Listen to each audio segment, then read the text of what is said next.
welcome to Half the Battle. Well, it's a short episode this week because I've had like no time to work. First of all, here's a short update on the charity drive. We've raised $717 so far, which means we're only 33 away from Hooded Cobra Commander 788 having to do an embarrassing and funny video. For more information on the charity drive, see my previous videos. In short, donate to a charity that benefits children. Send proof of that charity to joechristmascharity@gmail.com for a chance to win prizes and to unlock bonus videos. And now to the list. The top 5 best modern G.I. Joe figures.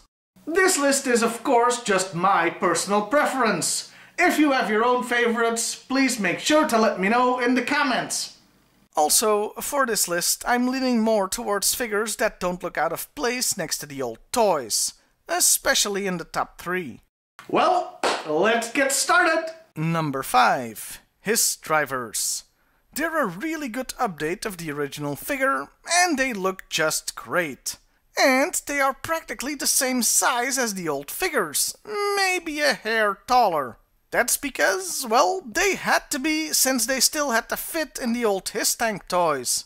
So for once, we really got the best of both worlds. I'm so happy, for our next figure, I get to use this music one more time! Come on without, come on within, you will not see nothing like the mighty Quinn. Yay, Quinn's back! Yes, he is too tall, but in this case I'm willing to overlook this because it's a freaking awesome figure. The likeness is spot on, he came with a ton of accessories, and it was the Quinn figure we've been waiting for like 30 freaking years. And now we come to the top 3, where the height of the modern figures is actually a benefit. A feature, not a bug if you will. And speaking of bugs... Number 3. Nemesis Enforcer. Yeah, Monster Month makes a not completely unexpected return. And I can only repeat what was said last month. The size really helps this figure resemble the menace the character was meant to convey. If this was a list of most improved figures, Nemesis Enforcer, or to give him his official name, Nemesis Immortal, would be number 1 by far. But here, he's still just number 3. Because it's still Cobra Law, and I can only excuse that so much. Number 2. Destro. Destro's a tall dude, so this works. And they avoided making him look like Christopher Eccleston, who, while being a fine doctor, never screamed Destro to me. Plus, his outfit is great, and somewhat reminiscent of the one he sometimes wore in other media. Also, this figure stood out to me as the best of the bad guys in the Revenge of Cobra line. Most were lackluster, and the least said about Cobra Commander, the better.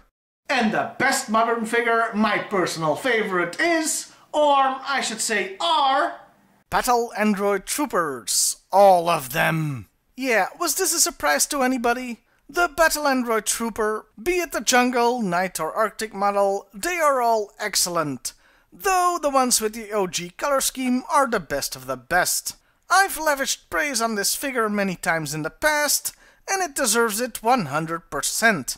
From the intimidating look to the attention to detail to the obvious love letter to the original design, the modern Battle Android Trooper is practically flawless.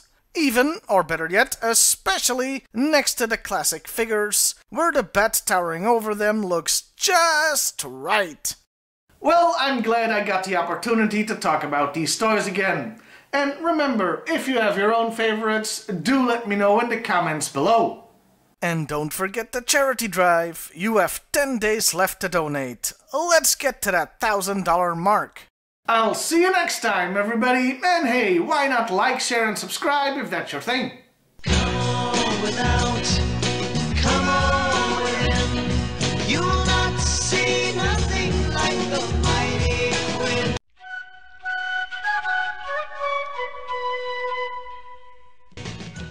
Well, I'm glad I got the opportunity to talk about these toys again. And remember, if you have your own personal favorites, let me know in the comments below. Yep. I want you all to start producing a comic book to let me know your opinions. Get on that now.